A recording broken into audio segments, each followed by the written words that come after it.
Hi guys, welcome back to my channel. Welcome to today's video. Today I'm going to be doing a little bit of an eyeshadow palette declutter. I really try to keep my collection curated, and as I go through it periodically, if I find that there's something I'm just not using, maybe I've outgrown the formula or the color story is not something I reach for anymore, or I just have things that I prefer and really enjoy playing with, then I'm ready to pass along some of the older things. So I have a decent handful that I'm planning on getting rid of today, and if you want to see that, then don't go anywhere.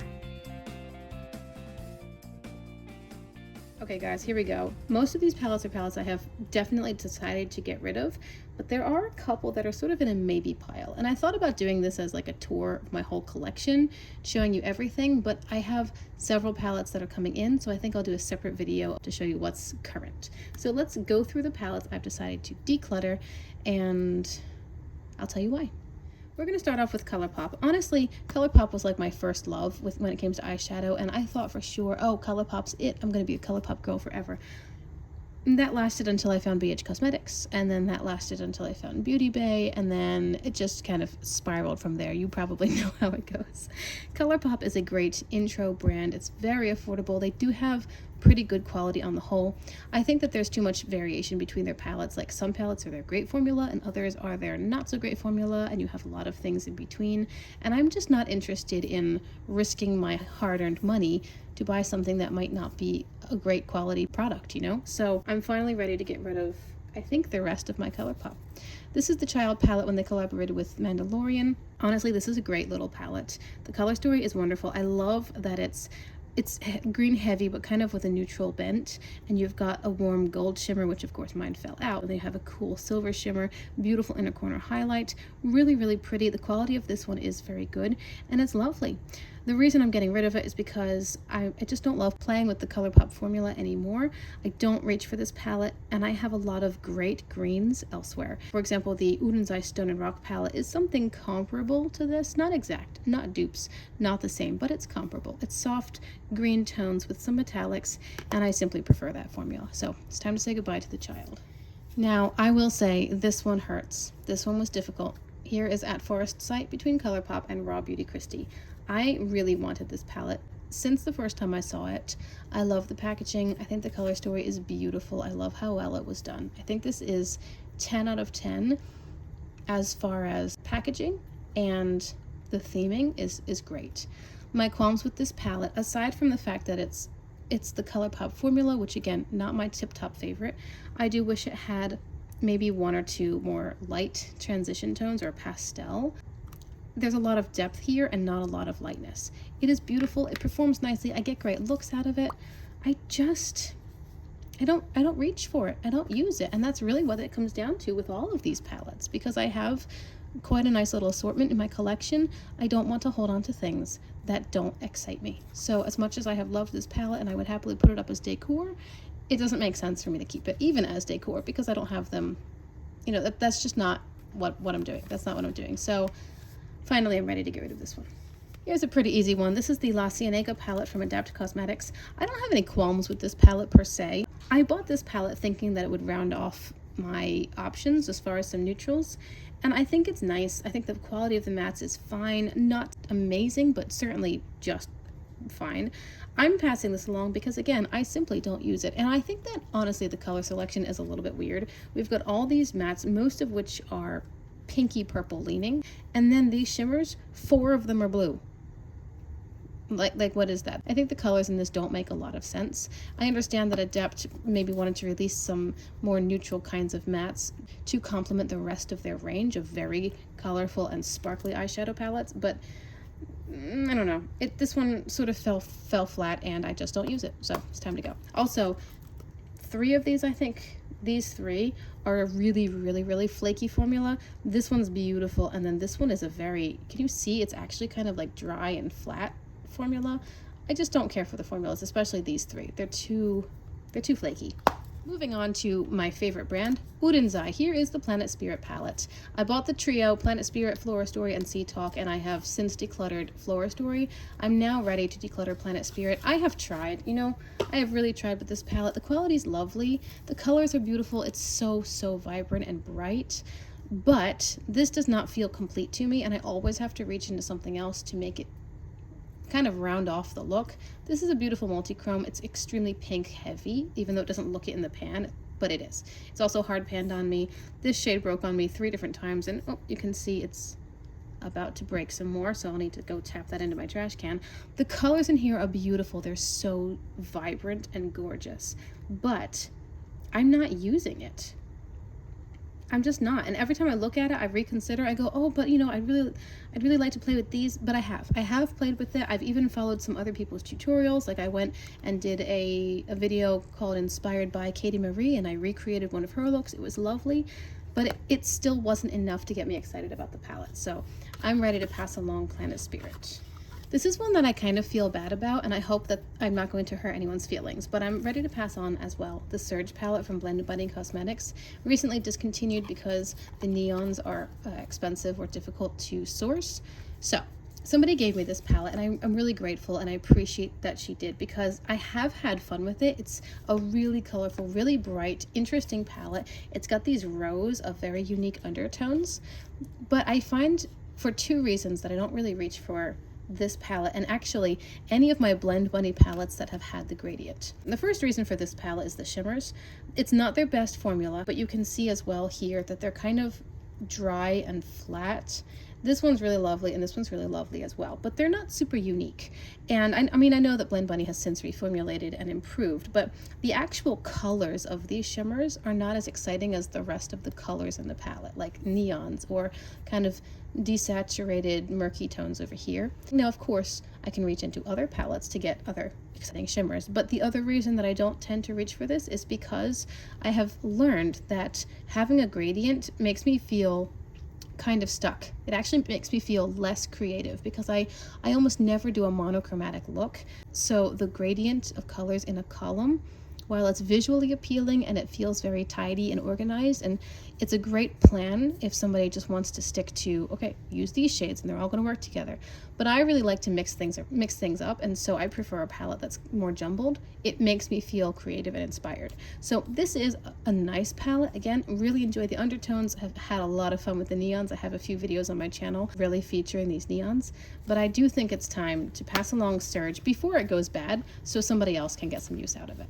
BH Cosmetics is going to make an appearance in today's video, actually 2.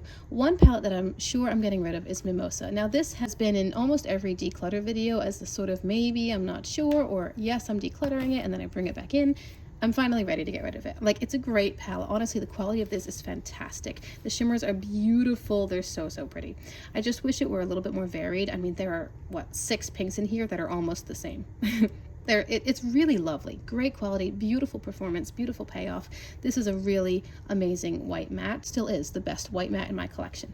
But I have 1 or 2 others now that are almost as good, so I feel okay getting rid of this, and I don't want to keep a palette just for 1 shade. I thought about keeping this just for these slightly more neutral leaning shimmers because the formula is so beautiful. But I brought it back into my collection after my last declutter, and I haven't used it since, and I haven't missed it either, so I'm going to pass it on. Okay, here's one that has really been a challenge for me to finally decide about this one, and I feel sort of bad, but I'm ready. So this is the In Mel's Memory Bundle from Sydney Grace. Now this is rather new to my collection. I bought it, I think, mid or late last year. I got it for a good deal, and I was so excited to have it. But now that I have it, I realized that I don't actually wear a lot of these tones. Like, some of them, these gray browns here, they just don't look that good on me. And then some of the shimmers, like this one, and even the brightest shimmer here, they're such beautiful colors. But again, they don't really show up. They kind of just fade into my skin. Every time I do a look with this palette, it's very dull. And I think that's simply a matter of the undertones of the colors working with the undertones of my skin. It just doesn't stand out. The looks are pretty, but they're not striking, and they're not even terribly flattering on me. There's something about the tones that is not working. I am really disappointed because I think the Sydney Grace matte is one of the most fantastic matte formulas. The shimmers are super beautiful. They're very, very buttery and creamy. I think that this palette is lovely, and it's going to age so well. It's kind of a collector's piece. Someone else is going to get a lot more use out of this and appreciate it more than I am. There are two more palettes that I'm ready to pass on. They're both from Beauty Bay. One of them is Age of Opulence. This is an incredibly saturated and pigmented palette. It's so lovely. This to me is New Year's Eve in a box. The reason I'm passing this along is because, again, I just don't use it. I think the color story is beautiful. I love the vintage 1920s feel of it. I love these really bright tones, and I kept it partly for the neutral shimmers and mattes. But I think that what this palette is missing is the in-between shades. It would have benefited, I think, from having some pastels, like pastel blues, purples, pinks. I do really like the shimmers in here, but not enough to keep it. And if I'm not using it, it's not getting any love in my collection. It's limited edition. You can't get it anymore, so I would rather pass it on to somebody who really, really wants it and is going to have more fun with it than I am. As far as palettes that I'm definitely ready to say goodbye to, the Earthy from Beauty Bay as well. Now, again, this was given to me by a subscriber, and I was so excited and grateful because, I mean, hello.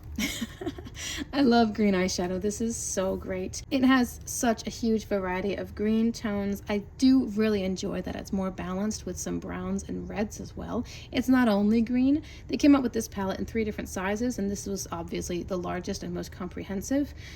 Several of these shades are in the Wilderness palette, like Raw and Ivy and Lime and a couple others. It's a great palette, it really is, but because green is one of my favorite eyeshadow colors to play with, I have a lot of greens, and I don't tend to reach for the large palettes, even if they are really good quality. Again, I kept this one a little longer, maybe because of the neutral shimmers, but I find that I'm not really using those either. I just reach into something else I'm working with to get a neutral color. So this is still in great condition. You can see a lot of these shades haven't even been touched. I mean, I've used it, but I haven't used it extensively. So I think that someone's gonna have some fun with it and get a pretty new palette. Now there are 4 palettes in my maybe pile. There were actually a couple more, such as the Glamlight Dirty Martini and the Ace Beauté Envy palette, both of which I used again and decided, yes, they're working well, I'm enjoying them, I'm gonna keep them. So these palettes are kind of, I'll say they're on the chopping block. I want to play with them specifically and see if I like to use them, see if I like the final result, and that will decide whether or not I pass them on or keep them. First off, we're going to go back to ColourPop and visit Limoncello. I love everything about the packaging of this palette, the theme, the way that they executed it. It's absolutely beautiful, and it makes me remember when I lived in Italy for a little while, and it brings back happy memories. I think it's just lovely. I'm going to hold on to this because while this is not my ideal color story, I think it's slightly redundant. It is a pretty and very warm summery color story, so if this is what I'm going for, I may reach for this palette. So I'm going to keep it and I'm going to see how I use it. I do think that some of the shimmers in this palette are similar to what I've got elsewhere. So this palette is no longer unique in my collection as far as the colors that it can offer, but I just can't seem to part with the packaging. I'm not sure. I want to love it. I don't love it, like what it can offer me as far as using it. I don't love, but it does have a nice arrangement. So if I want warm neutrals, I'm gonna try to reach into this one and see how I like it. Okay, this one has surprised me too, but Paletopoly is kind of at risk, and I'll tell you why. I think it's lovely. I think it's fun. It's just not exciting me anymore. I have done many looks with this palette. I've dived into so many of these shades, have had a lot of fun with this one. This is one of my favorite shimmers of all time. The colors in here are super vibrant and saturated. There's not a lot of nuance, and maybe that's what it is. I think that I'm finding myself really enjoying more interesting palettes. Think Jewels and Gem from Udin's Eye, or the Muse palette from Cosmic Beauty. You know, just palettes that are a little bit less expected and a little bit more surprising. So this palette is less surprising. The colors are very standard. There's just not a lot of nuance or dimension in here, but I like the formula a lot, and I am happy to pair it with something else to give me like a pastel purple maybe. You know, I'm happy to pair it with other things. I'm just gonna keep it. Again, it's at risk. I want to see if I still use it or if other things just excite me more and it needs to go. Here is the last palette I have from BH Cosmetics, the good old Blueberry Muffin. This is really such a great palette, and it is when BH Cosmetics had nailed quality eyeshadow formula. This is obviously a very cool toned blue silver palette. It's got a few browns, and the mattes in here are fantastic. The blues and browns, they literally blend themselves. They take almost no effort at all. My qualm with this palette is the shimmers. They're very, very similar. Yes, one's a bit more purple, one's a bit more pink, but these are almost the same, and then these almost the same, and this one is too dark, and it's also a little bit drier, as is this one. I do use this one, but still not very often. I just think that this could have been a 9-pan and the last time I used it, I wasn't thrilled with the result. It could have been my application technique or what I paired it with. I just didn't love the last time I used it. So, you know, I actually think I'm going to get rid of this one. I think I've decided. Like, looking at it again, I think it's time to go. I've kept it longer, just like the large Earthy palette. I've kept it longer for the more neutral, softer colored shimmers, but I'm not using it. So I'm going to say goodbye to this one. And finally, one that also hurts is the Wilderness palette from Beauty Bay. This has been a long time favorite. Such a good palette, such beautiful formula, beautiful color story. I thought that I would let this go, and then I opened it and I was like, oh, but. So I'm going to say this one's a bit at risk. The more I look at it, the more I remember all the gorgeous looks I've gotten from it. Beautiful color story. This is another of my all-time favorite shades, this Ray. It is a green, white, silver, yellow sort of multichrome. This one over here, Fossil, is just so beautiful. Again, it's sort of soft. I won't say champagne, almost like a rose gold neutral. Super pretty. I don't know if I'm ready to let go of this one because I've gotten some great looks from it and I haven't exhausted the options. There is so much more that I could do. And I can't even think of a way. Oh, there is one way that it could have been improved, and that would be to make this shade a true white matte. Because this is called Snow, but it's kind of like a soft cream. It's not snowy at all, and it's not very good. It's not that it doesn't work, it just brings no value whatsoever.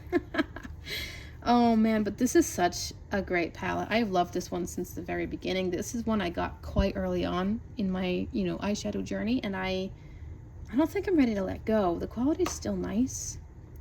I'm gonna say it's at risk, but probably not very likely to pass it on yet. All right, guys, there you go. A couple of those really were hard to pass on, but honestly, if they're not getting any use, it doesn't make sense for them to be living and slowly dying on my bookshelf. I mean, I would much rather give them to somebody who's actually going to enjoy them. It's just, I never want this hobby to be something which overwhelms me. I want it to be exciting and fun. And if I have too much, or if I'm holding on to things that I simply don't use, then I feel kind of burdened. And it's like, it's visual clutter, it's physical clutter, but it's also mental energy, mental clutter, and I don't like that. That is what sucks the joy out of the hobby for me. So if you have given me any of these palettes, I am thankful. I have enjoyed them. I have used them. It's just time to pass them along to somebody else who's going to have some fun with them. I never say yes to an eyeshadow palette unless I genuinely think I'm going to use it. I have had people offer me things that I really didn't think I would enjoy, and I've said no thank you. I don't want you guys to waste your time or money sending me stuff, and I don't want me to waste my time and energy trying to enjoy something that I just know I'm not going to, and then feeling guilty about it. So thank you guys so much for being here. Thank you for clicking on my channel, for clicking on my video, for coming and giving me a part of your day. If you've enjoyed this, I hope you'll consider liking and subscribing to see more videos that I have uploaded. I do have lots, and I tend to upload several a week. Remember to check the description box for today's eyeshadow look and other video suggestions you may like, and I'll see you guys in my next video. Bye!